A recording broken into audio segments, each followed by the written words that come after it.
बिस्मिल्लाहिर्रहमानिर्रहीम। अस्सलाम वालेकुम। यूट्यूब चैनल पर तारिक मतीन आपको खुश आमदीद कहता है। सबसे पहले आपसे दरखास्त कि अगर आप चाहें तो चैनल को सब्सक्राइब करें ताकि वो चीज़ें जो मैं चाहता हूं आप तक पहुंचें वो आप तक पहुंच सकें।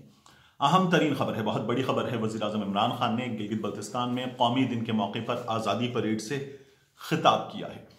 इमरान खान साहब के इस खिताब में मरकज़ व महवर जो थी वो पाकिस्तान की इस वक्त की सियासत जो है वो थी अपोजिशन की सियासत, PDM और फिर सबसे बढ़कर सरदार अयाज सादिक का बयान।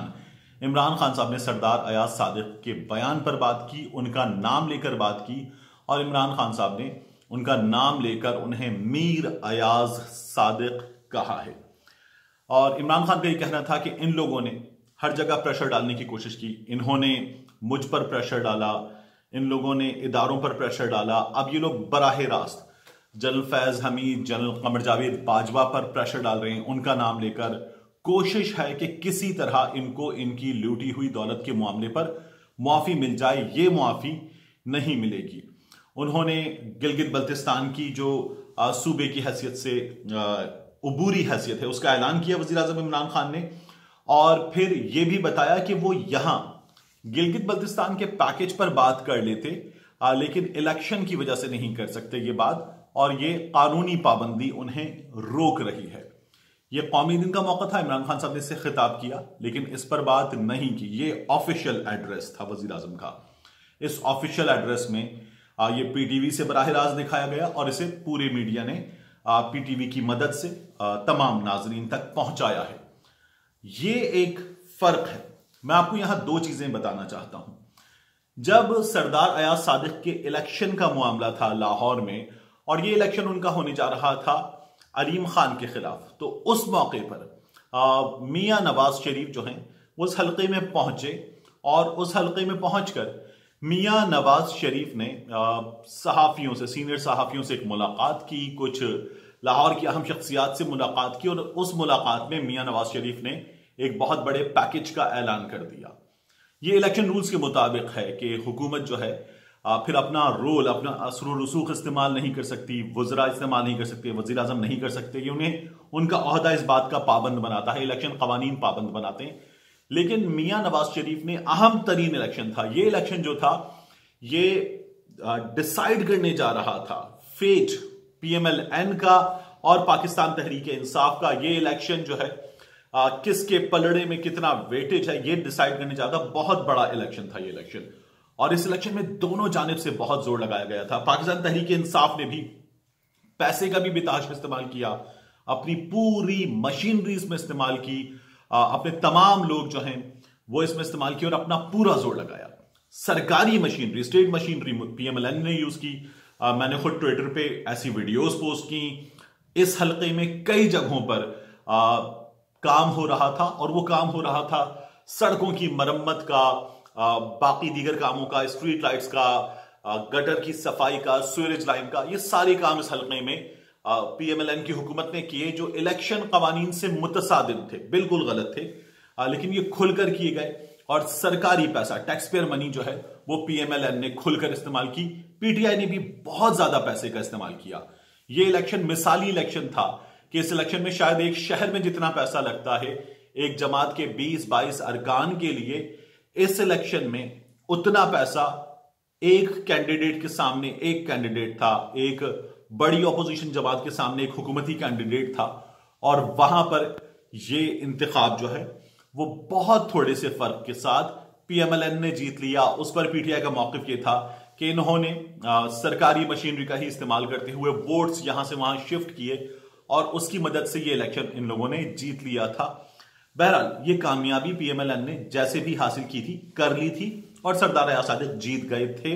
इस बात को तस्लीम करना चाहिए कि PTI ने मुकाबला, बहुत तगड़ा मुकाबला किया था, लेकिन यहां मियां नवाज शरीफ ने कानून की खिलाफ वर्जी की थी। दूसरी मिसाल इमरान खान साहब की है। वजीर आज़म बनने के बाद जब हमने देखा था कि आसिया का मामला था और वहां पर उसकी रिहाई का मामला था, अदालत से फैसला आ गया था, तो फिर मुजाहिरे शुरू हो गए। उसमें जजेस को भी धमकियां दी गई, अफवाज पाकिस्तान के सरबराहान को भी धमकियां दी गई और बहुत ज्यादा धमकियां दी गई। ये वो मौका था जब वजीर आजम इमरान खान ने कौम से खिताब किया और कौम से खिताब करते हुए इमरान खान ने कहा कि हम अपने इदारों के साथ खड़े हुए हैं।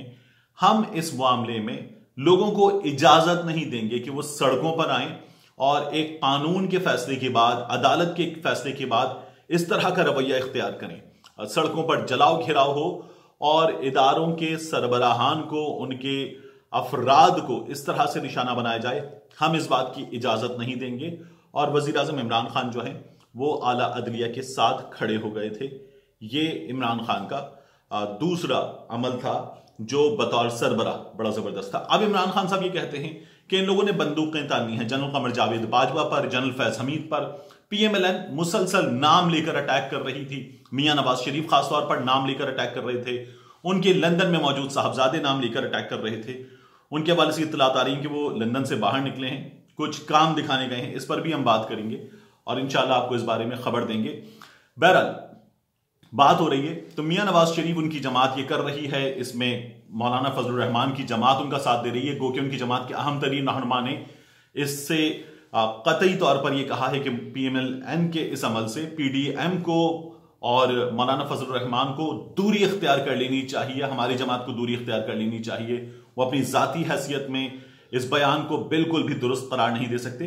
लेकिन मौलाना फजलुर रहमान एक बार फिर जाकर साथ खड़े हो गए। तो वजीर आजम इमरान खान ने सरदार अयाज सादिक के हवाले से बात की। उन्होंने कहा कि हमारे लोगों ने, इस रीजन के लोगों ने अंग्रेजों से लड़ाई की, अपनी आजादी की लड़ाई की, और जब भी उन्हें नुकसान पहुंचा दुश्मन के मुकाबले में तो सबसे ज्यादा नुकसान मुसलमान हमेशा बेजिगरी से लड़े। मुसलमान सामने दुश्मन के वसाइल कितने हैं, ताकत कितनी है, अफरादी कुव्वत कितनी है, इस बात को देखकर नहीं लड़ा। मुसलमान अपने जज्बा ईमानी से लड़ा। लेकिन मुसलमान को सबसे ज्यादा नुकसान हमेशा मीर जाफरों ने, मीर सादिकों ने पहुंचाया, वजीर आजम ने यह कहा। और फिर वजीर आजम ने इसी मौके पर यह कहा कि मीर अयाज सादिक जैसे लोगों ने नुकसान पहुंचाया। वजीर आजम इमरान खान ने अपने इस खिताब में कुछ मजीद अहम बातें की। इन्होंने कहा कि ये हमेशा एनआरओ चाहते थे, इन्होंने हमेशा एनआरओ की कोशिश की है, इनको एनआरओ नहीं मिलेगा, ये मैंने डे 1 पर बता दिया था। मैंने कहा था कि जब भी मैं इनके खिलाफ जाऊंगा ये सब एक हो जाएंगे, ये सब एक हो गए हैं, आप इनको देख लीजिए। वजीर आजम का यह भी कहना था कि अब मैं खुद इदारों को देखूंगा कि वो कानून की बालादस्ती के लिए काम करें। मैं मईशत के लिए काम कर रहा था, मईशत के लिए मैं अब भी पूरा जोर लगाऊंगा, चीजें हम बेहतर करेंगे, हमारी डायरेक्शन बेहतर हो गई है। लेकिन इदारे जो हैं वो ऐसे अफराद को, ऐसे मुजरिमों को जो बड़े डाकू हैं, कैफरे किरदार तक पहुंचाएं, इस बात को मैं खुद यकीनी बनाऊंगा और मैं इदारों के साथ खड़ा हो जाऊंगा। वजीर आजम इमरान खान ने कहा कि अब आप देखेंगे कि किसकी टांगें कांपती हैं, अब आप देखेंगे कि किसके माथे पर पसीना आता है, और ये बहुत जल्द हम आपके सामने साफ कर देंगे। वजीर आजम इमरान खान ने यह बात साफ तौर पर कही और उन्होंने कहा कि इन लोगों ने जो बयानिया इख्तियार किया है वो बयानिया भारत का बयानिया है, नरेंद्र मोदी का बयानिया है। हमारी फौज ने एक जबरदस्त कामयाबी हासिल की। हमारा जो किरदार था पुलवामा के बाद, उस पर दुनिया भर के सरबराहान के मुझे पैगामात आ रहे थे। पाकिस्तान ने जो 27 फरवरी को किया, उसके बाद अभिनंदन को वापस किया, उस पर पाकिस्तान की तारीफ हो रही थी। मुझे दुनिया भर के सरबराहान के मुबारकबाद के, तारीफ के मैसेजेस आ रहे थे कि पाकिस्तान ने एक अच्छा कदम उठाया है। लेकिन इन लोगों ने कौम के उस कामयाबी के जो मौका था उसके खिलाफ बात की है, उससे खत्म करने की कोशिश की है, और इन लोगों को इस बात पर भी मुआफी नहीं मिलेगी। वजीर आजम ने यह कहा। इस मामले में सबसे अहम चीज यह है कि सरदार अयाज सादिक के साथ पीएमएलएन जो है वो जहां पूरी तरह खड़ी हुई है, वहीं बहुत सारे लोग जो हैं वो अलग हो गए हैं। मनसब डोगर अलग हुए, अब्दुल कादिर बलोच साहब अलग हुए, सीनियर रहनुमा हैं पार्टी के एक बुजुर्ग रहनुमा हैं, और उनके जाने पर बड़ी जमातों में होता यह है कि लोग अपना ग्रेस शो करते हैं और अपना ग्रेस शो करके बताते हैं कि ठीक है, अगर कोई इख्तिलाफी राय पर जाना चाहता है तो हम इख्तिलाफी राय का एहतराम करते हैं, ये उसकी राय है, हम इस बात का एहतराम करते हैं, लेकिन हम पार्टी पॉलिसी के साथ खड़े हुए, ये तरीका हुआ करता है। मगर एहसन इकबाल साहब ने कहा कि अगर अब्दुल कादिर बलोच जाना चाहते हैं तो चले जाएं। यानी एक बड़े रहनुमा को एक, और ये मैं आपको बड़ी जिम्मेदारी के साथ खबर दे रहा हूं, रोकने की कोशिश नहीं हुई। मरियम नवाज नाराज हुई बुरी तरह से, नहीं हुई कोशिश, और सनाउल्लाह ज़ाहरी जो हैं वो भी अलग हो रहे हैं। अब्दुल कादिर बलोच साहब ये कहते हैं कि उस मामले पर तो नाराजगी थी, लेकिन ये जो पाक फौज के खिलाफ जबान इस्तेमाल की गई है, ये जबान मैं बर्दाश्त नहीं कर सकता, इस जबान के इस्तेमाल के बाद मैं साथ नहीं दे सकता। उन्होंने कहा कि पाक फौज के खिलाफ बकवास की गई है। उनके कायद मियां नवाज शरीफ वो ये बातें कर रहे हैं, और अब्दुल कादिर बलोच जो अब उस कायद से, उस जमात से अलग हो गए हैं, जनरल रिटायर्ड अब्दुल कादिर बलोच कहते हैं कि मैं ये बकवास बर्दाश्त नहीं कर सकता। सनाउल्लाह ज़ाहरी अलग हो गए हैं। बलोचिस्तान में मुस्लिम लीग नून के ये सीनियर तरीन लोग थे और ये अहम तरीन लोग थे। इनकी वजह से बलूचिस्तान में मुस्लिम लीग नून थी जो थी। ये मैं वहां से आपको सीनियर तरीन सहाफियों की गुफ्तगू बता रहा हूं। और अब मैंने कल कोयटा में 2-3 रिपोर्टर दोस्तों से तमाम मामले पर बात की। अब मुस्लिम लीग नून कोयटा में शदीद मुश्किलात का, बलूचिस्तान में शदीद मुश्किलात का शिकार आपको नजर आएगी। इससे पहले तो ये जॉइंट गवर्नमेंट में बारी बारी की हुकूमत बनाने में कामयाब हो गए थे। अब इन्हें उसमें शदीद दुश्वारी का सामना करना पड़ेगा। मिलते हैं आपसे अगले वीडियो।